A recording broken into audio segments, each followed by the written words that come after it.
Hey tout le monde, c'est Charline Cherise ou Charline Cherise pour Cherry Place Podcast et aujourd'hui on se retrouve pour un tout nouvel épisode que je suis extrêmement contente de vous faire aujourd'hui.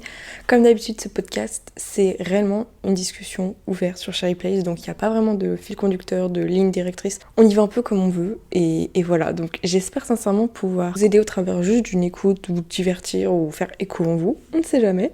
Bref, j'espère que ce petit podcast sur Cherry Place vous plaira et on va pouvoir débuter. Alors déjà, bonjour, on se serre la main, comment vous allez? J'espère que vous allez bien, puisqu'aujourd'hui c'est le thème du jour, comment vous allez réellement, comment on va réellement. Et on va essayer de faire comme un reset, genre tu prends tous les trucs négatifs, tu te dis ok, j'en tire une leçon, je fais quelque chose avec et ciao.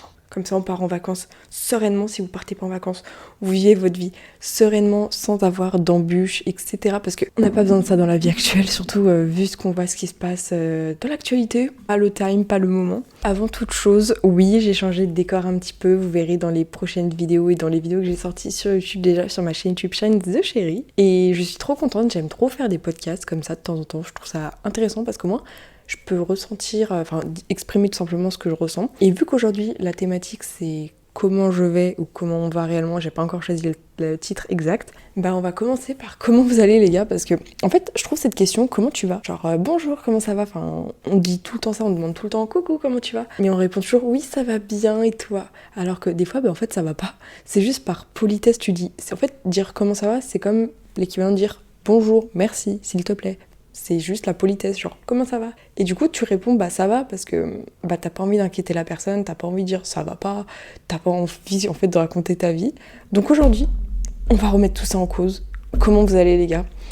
Moi, vu que c'est un podcast extrêmement égocentrique et qu'on va dire moi, j'en perds ma voix. Moi tout simplement, ça va. Je vous explique pourquoi. Tout simplement puisque je n'ai plus les cours. Or les cours, ceux qui suivent mes vidéos et tout, quand on est en phobie scolaire, les cours c'est pas simple. Pas simple du tout. C'était même une réelle atrocité au quotidien. J'ai sincèrement détesté les cours. C'était horrible. Mais quand je vous dis ça, c'est vraiment comme un bon gros traumatisme où tu dois aller chaque jour en cours. Tu sais que t'aimes pas. Et le pire, c'est que ça continue même chez toi. Parce que même chez toi, t'es là en mode, j'ai pas envie d'aller en cours. Donc même dans tes lieux de sécurité, de safe zone, t'as encore ça, t'es en mode mais ça s'arrête quand en fait les cours? Donc c'était un truc horrible. Et malheureusement je vois encore trop de personnes ne pas comprendre pourquoi j'arrête les études à l'heure actuelle. C'est tout simplement parce que c'est pas vivable, c'est pas convenable pour moi de continuer à faire des études alors que j'ai eu mon bac. Donc je suis trop contente pour ça, genre les gars j'ai mon bac, mon petit bout de papier que tout le monde je l'ai. Enfin une grande majorité, bien sûr pas tout le monde, mais je suis très contente, j'ai une note que je voulais. Donc déjà ça m'enlève un poids de ouf. Ça me fait beaucoup de bien de ne plus avoir ça. Après, j'avais fait un tweet sur Twitter, ça me paraît logique, où j'ai expliqué ce qui allait bien en ce moment. Genre, je me sens apaisée, j'essaie de produire un contenu qui me ressemble plus. Par exemple, avant, je produisais tout le temps un contenu putaclic sur Animal Crossing et tout, parce que j'étais dans un engrenage de statistiques horrible. Maintenant, je fais des vidéos plus intéressantes, enfin du moins qui me ressemblent plus, genre des tutos, des astuces, des faits, enfin tu vois des trucs recherchés intéressants, pas du vide. Et même sur ma chaîne de vlog, s'il y en a qui me suivent là-bas, alors c'est un contenu 100% moi, 100% transparent, je parle des trucs de vie en fait, genre du lycée parce que ça faisait partie de ma vie. Bon maintenant je vais parler par exemple back to school, je vais parler plein d'autres trucs, voyage parce que je pars en voyage, enfin voilà, une chaîne YouTube qui est un truc qui me ressemble à 200%.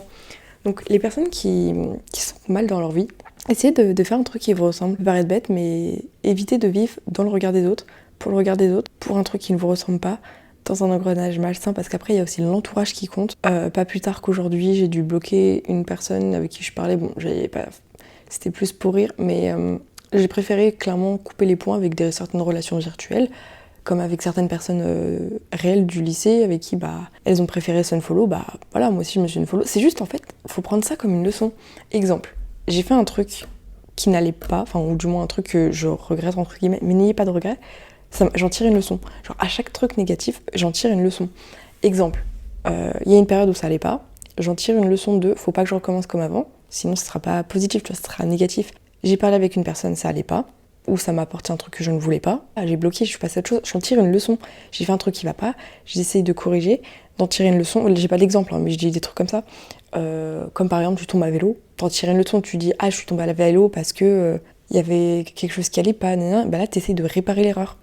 Ou du moins d'en tirer une leçon, parce que des fois on peut pas tout réparer, parce que c'est fait, voilà, one life. Mais ouais, des fois tu peux tirer des leçons de certaines choses que tu as faites de bien, de mal. Et je pense que c'est l'essentiel, parce que j'ai que 18 ans les gars, enfin, je ne suis pas la voix de la raison, c'est pas avec un podcast que vous écoutez que votre vie va être waouh. Non, c'est juste une petite discussion comme ça. Mais je pense que ça peut aider certaines personnes de se dire, ouais, il y a des trucs que j'ai fait qui n'allaient pas, ou des trucs que j'ai subis, enfin voilà, un truc négatif. Faut que je transforme une leçon, un truc positif, comme ça, par la suite, ta vie sera meilleure. Donc voilà. Et aussi, petite update, les gars, le dialogue, ça aide. Genre, si un truc qui va pas, si vous avez une relation discordue, enfin, discordue, ça n'existe pas, une relation qui ne va pas et tout, le dialogue, même avec vos parents, avec vos amis, avec des amis virtuels, avec, bon, j'allais dire vos animaux de compagnie, Gandhi est derrière. Genre, si un truc qui ne va pas, le dialogue aide. Mais pas n'importe quel type de dialogue, le dialogue avec du recul, à tête reposée. Parce que on peut dialoguer avec des personnes, mais si elles sont bornées, comme je suis des fois, ça sert à rien. Tu peux tout entendre, tu entends. Ça rentre par une oreille, ça sort par l'autre, donc ça sert à rien. Genre, avec du recul, de manière posée et tout, ça fait grave du bien. Et ouais, moi j'en tire quelque chose de positif de ça, genre, avec du recul et tout.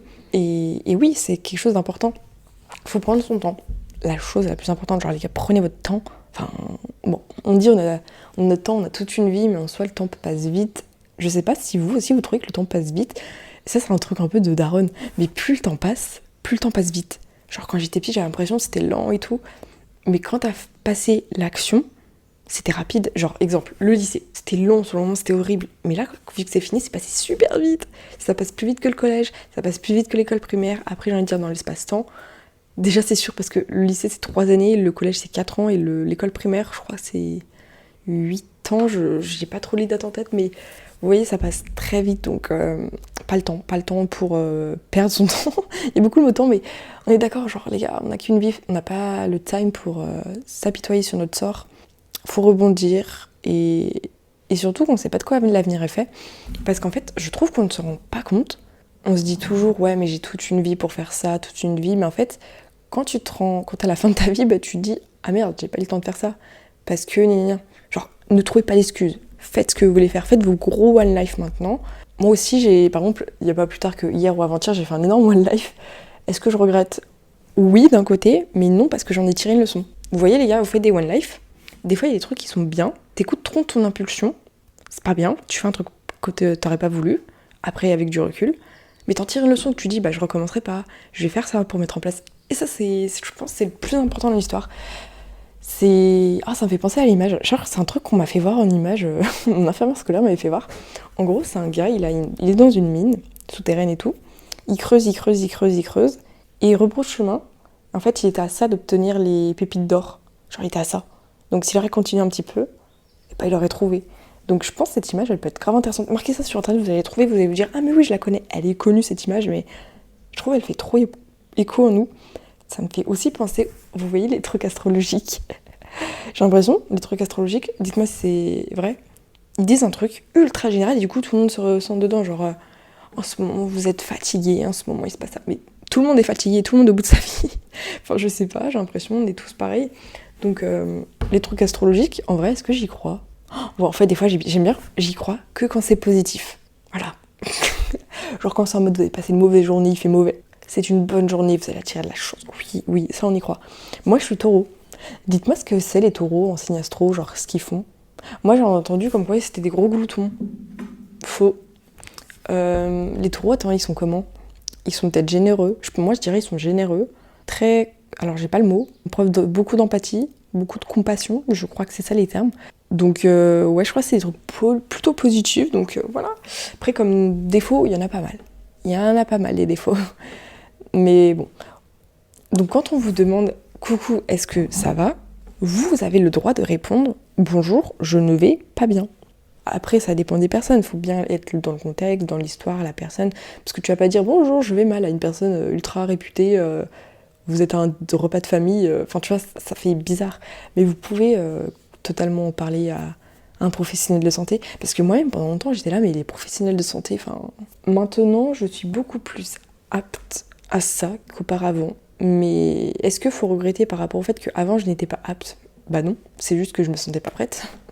Ça prend le temps que ça prend et ça sert à rien que quelqu'un vous dise quoi faire dans vos pathologies ou quoi que ce soit, parce que ça sera pas naturel, ça sera pas de vous, donc ça va pas changer. Genre, tu peux pas forcer quelqu'un qui est malade mentalement, comme je peux l'être, comme beaucoup, voilà, disons les termes, tu peux pas le forcer à aller mieux, surtout en disant des phrases trigger. Genre, tu devrais faire ci, des phrases bien trigger pour te faire réagir. Il y a rien de tel pour te faire aller plus bas. Donc, prenez le temps. Si ça prend 15 jours, une semaine, 2 ans, 3 ans, 10 ans, ça prendra le temps que ça prend et c'est tout. Enfin, il n'y a personne qui doit vous dire, qui doit décider votre vie. À part quand vous êtes trop jeune, c'est vos parents. Mais ça me paraît logique. Mais après, plus tu grandis à partir de l'adolescence, plus tu deviens responsable, jeune, et tu fais des expériences, enfin, ça fait partie de la vie. On fait plein d'erreurs tout au long de sa vie. Moi aussi, j'ai fait des erreurs ces derniers jours, ces dernières semaines, ces dernières années et tout, mais j'en tire des conséquences positives, négatives, et j'en rebondis. Genre, moi, je pense à un truc qui s'est passé il y a quelques jours, j'en tire une expérience, et je rebondis, et voilà, je mets tout en place, et puis c'est tout. Mais voilà, en ce moment, ça va. Mieux qu'il y a certains moments, parce qu'il y a des moments où ça n'allait pas du tout, surtout quand 2022, virtuellement ça allait pas trop, mais du coup j'ai pu m'expliquer, ça va mieux maintenant, genre le dialogue les gars, et je me sens tellement apaisée, je pense que ça a mis un point final sur un truc qui n'allait pas, et je me sens grave plus heureuse par rapport à ça. Après il y a quelques jours il s'est passé un truc, c'était négatif, j'en ai rediscuté, j'en tire une leçon, j'en tire une conséquence, j'ai bloqué, je passe à autre chose, donc j'en tire une leçon, positive ou négative, hein. Donc en vrai, j'ai envie de me dire, je fais plein d'erreurs, je fais plein de trucs bien, plein de trucs mal, enfin voilà. Comme tout le monde, les gars, tous les jours on fait des erreurs, tous les jours on fait des trucs bien, tous les jours on fait des choix bien, pas bien. Voilà, ça fait partie de la vie. Tant que c'est pas non plus trop grave, genre votre vie n'est pas en danger, voilà, faites des expériences pas non plus trop graves. Enfin, vous voyez ce que je veux dire, quoi, que jeunesse se fasse, comme on dit dans le jargon. Ça, c'est vraiment une phrase de daronne pour une meuf qui a 18 ans, bref. Et aussi, un truc qui me fait un peu peur, c'est sortir de sa zone de confort. Je m'explique. Moi, j'ai besoin de mon cocon familial, de mon cocon de vie, de ma routine pas très extravagante, tu vois. J'ai besoin de mon petit chez moi, de ma routine, de ma chambre, de mes habitudes, de mes protocoles et tout. Sinon, je suis perdue. Alors, il y en a, ils adorent partir à l'aventure. Il y a mon chat qui est en train de venir. Il y en a qui adorent l'aventure, l'inconnu, partir et tout. Oh, mais moi, je peux pas. Ah, moi j'ai peur, moi je suis casanière de base, donc qu'est-ce que tu veux que je sorte de ma zone de confort? Après, par contre, il y a un truc que j'aime trop, c'est privilégier un truc par rapport à un autre pour que ça me crée un souvenir. Exemple, au lieu de rester une après-midi dans ma chambre, je préfère par exemple... Il y a Gandhi qui est en train d'éternuer parce qu'il a reniflé ma peluche. Je préfère sortir de ma zone de confort, une après-midi par exemple, aller en ville ou un truc comme ça. Comme ça, j'ai un souvenir mémorable de ça, de quand je suis sortie en ville, de ce qui s'est passé, que de ma chambre où j'ai rien fait comme d'habitude. Enfin, rien fait, c'est un grand mot, mais je pense que vous voyez ce que je veux dire. Je dirais que je vis comme une daronne, il lui reste 10 ans à vivre. Non, mais je préfère privilégier les trucs auxquels je garderai des souvenirs sur le long terme que des petits trucs pas vraiment ouf. Je sais pas si je suis la seule, mais après, je pense qu'on est beaucoup. C'est comme l'année dernière, j'ai le souvenir, genre j'avais le choix entre aller en cours pendant 2 jours ou aller à Lyon avec ma cousine. Le choix était très vite fait. En plus, c'était ma période où j'étais vraiment phobie scolaire. J'avais trop du mal à aller en cours. Résultat, One Life, je n'ai aucun regret. J'ai eu un magnifique souvenir de ce week-end, de ce bout de semaine à Lyon. Et que de perdre mon temps. Après, c'était une époque où j'avais l'impression de perdre mon temps au lycée. Après, pendant ces 3 ans, j'ai eu l'impression de perdre mon temps au lycée. J'ai détesté les cours, mais c'est bon, est-ce que j'ai besoin de me justifier? Et j'ai l'impression que je ne suis pas la seule à avoir détesté, et ça me fait du bien de savoir dans mes podcasts qu'il y a des gens aussi qui ont vécu les mêmes choses que moi, en termes de pathologie, en termes de phobie scolaire, en termes de scolarité et tout, parce que quand on se sent seul, tu te dis, mais t'aimes pas te sentir seul. Au moins, ça te rassure dans le truc où t'es, même si c'est pas un truc ouf, ça te rassure, ça te fait du bien de dire, ouais, je ne suis pas seule, les gars, vous n'êtes pas seul. S'il y a quelque chose de négatif que vous passez, par laquelle vous passez dans votre vie, dites-vous, vous n'êtes pas le seul. Si ça va pas dans votre vie, vous n'êtes pas seul. Si vous traversez une période pas ouf, ou vous avez des pathologies ou je ne sais quoi, du stress, je dis des trucs au pif, vous n'êtes pas seul. Vous pouvez vous identifier à moi, j'ai ceux qui connaissent un peu mon background, voilà. Mais ça me fait trop du bien de pouvoir en parler sur internet parce que au moins ça crée un sentiment un peu de cohésion, de gens qui se sentent proches de moi. Mais d'un autre côté, c'est biaisé par le fait que j'ai l'impression d'être détestée par plein de gens. Bien sûr, il y a des gens qui m'aiment, indéniable, mais il y a plein de gens aussi qui me détestent. Gandhi, il a fait tomber ma peluche. Donc c'est un peu biaisé. Après, je sais que j'ai toute une vie pour redorer mon image, que qu'il y a des gens qui m'aiment, il y a des gens qui m'aiment pas. Hein. J'ai l'habitude. Et les gars, si tout le monde vous aime, pas drôle. Enfin, personne de toute façon personne ne peut vous aimer à 100%. Enfin, pas tout le monde peut vous aimer. Et heureusement parce que on a tous nos défauts, nos qualités. Moi j'en ai plein, moi j'ai des trucs... Je sais peut-être que le contenu que je produis plaira à tout le monde, ça j'en suis consciente, c'est sûrement pour ça. Mais je sais que dans ma personnalité, la personne que je suis, Charline, je sais que je suis une personne gentille. Genre, vous pouvez être sûr que je ne ferai jamais de crasse dans le dos des gens, que je parlerai pas mal des gens, enfin... Parce qu'en fait, moi-même, je stresse. Genre, ça met trop mal. J'ai trop une part de moi qui sera en mode, oh, je peux pas, enfin... Mais oui, je sais que mon contenu, ce que j'ai pu faire dans le passé, ce que je fais encore aujourd'hui, quoi que ce soit, c'est pas 100% bien, mais il y a des trucs qui vont, il y a des trucs qui vont pas, j'en tire des leçons, des conséquences, le dialogue, ça aide. Mais je sais que moi, Charline, en tant qu'individu, je suis une personne... J'aime aider les gens, ça c'est sûr. J'aime faire plaisir aux gens. Je suis passée d'un stade de ma vie où je préfère faire des cadeaux que d'en recevoir. Genre pour Noël maintenant, c'est plus le mood de je veux des cadeaux, c'est le mood de passer du moment avec sa famille, passer un bon moment, faire plaisir aux gens. C'est ça en fait maintenant. Est-ce que ça veut dire que je grandis ? C'est triste. Non, c'est bien, mais ça fait bizarre. Parce qu'avant, quand j'étais petite, c'était les cadeaux, le reste, j'en ai rien à faire. Genre, quand j'étais petite, ma 3DS comptait plus que mes darons. Bon, maintenant ça a un peu changé, mais je pense que... Dites-moi si j'étais pas la seule que mes consoles de jeux comptaient plus que mes parents. Déjà à l'époque, Nulli, ça avait un grand impact dans ma vie.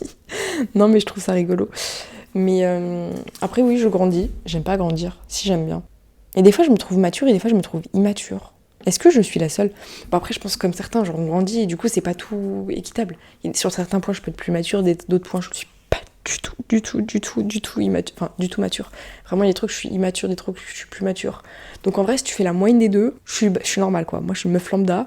J'ai pas des super pouvoirs, j'ai pas le QI de Einstein, voilà, ne me croyez pas au-dessus, ne m'idolâtrez pas, j'ai la même vie que tout le monde, j'ai les mêmes problèmes que tout le monde, enfin voilà, parce que après ça c'est les jeunes, ils nous idolâtrent beaucoup. Est-ce que ça me dérange ?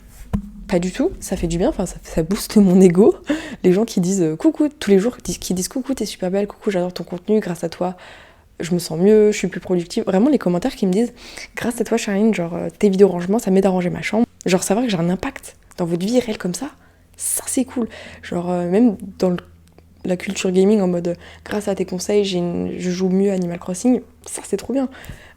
Grâce à tes vidéos ça va mieux. Enfin, moi ça me fait plaisir et si mon podcast peut aider des gens à les divertir en fond pendant 10 minutes, à leur faire du bien pendant 20 minutes, à les laisser sur un fil conducteur pendant 5 secondes, c'est déjà bien. Non mais déjà le fait que vous soyez sur mon podcast, ça me fait plaisir. Que des gens m'aiment ou m'aiment pas, au moins vous pouvez écouter mon podcast, parce qu'il y en a ils m'aiment pas, ils regardent quand même toutes mes vidéos, tous mes podcasts, ils suivent ce que je fais. Vous avez le droit, hein. Moi ça me fait plaisir, non bah, ça veut dire peut-être que la meuf qui veut trop se faire sa Lena situation, elle tirer du positif, pardon, je n'arrive plus à parler. Donc non, c'est pas que je veux tirer du positif de tout, mais je me dis ouais, s'il y a des gens qui m'aiment pas, qui écoutent quand même ce podcast, mais les gars, vous êtes trop forts, c'est trop gentil, genre vous essayez, vous m'accordez du temps à donner à tout le monde, et vous essayez peut-être par le biais de ce podcast de changer votre perception de moi, alors que de base vous aimiez pas forcément peut-être ce que je proposais. Je sais même plus ce que je proposais. Je n'arrive plus à parler, je suis désolée, je suis pas concentrée. C'est pas très tard en plus, donc c'est pour ça. Mais merci en tout cas de ceux qui font quand même l'effort de me suivre, alors qui essaient de changer la perception qu'ils ont de moi. Mais en tout cas, les gars, sachez que je ne suis pas méchante, je ne veux de mal à personne, je n'insulte personne, parce que j'ai une certaine éducation. Et moi je n'arrive pas, genre... Moi, quand il y a un truc que je fais qui est, entre guillemets, mal pour quelqu'un directement, mais je peux pas. Genre, je me sens mal. Genre, quand je réponds à quelqu'un de manière sèche et froide, sans emoji, je suis pas bien, je suis en mode... Mais en fait, c'est plutôt l'effet de groupe, parce que des fois, c'est pas comme si j'avais un DM, mais quand j'ai plein de DM, je réponds aux personnes rapidement et tout, et du coup, ça déshumanise les gens, vu que c'est un effet de masse. Genre, je prends pas la personne individuellement, je prends l'effet de groupe. Donc, si j'y réponds de manière gros message gentil toi à une personne, j'ai l'impression que c'est équivalent pour tout le monde après dans les messages que j'ai envoyés. Et Charline, c'est une personne par une personne, non, c'est pas tout le monde. Bref, je suis désolée pour ça. Mais j'essaie de répondre à un maximum de personnes sur les réseaux, mais j'ai tellement de messages, je veux pas faire la meuf, mais c'est pour ça que j'active pas les notifs. N'activez pas les notifs.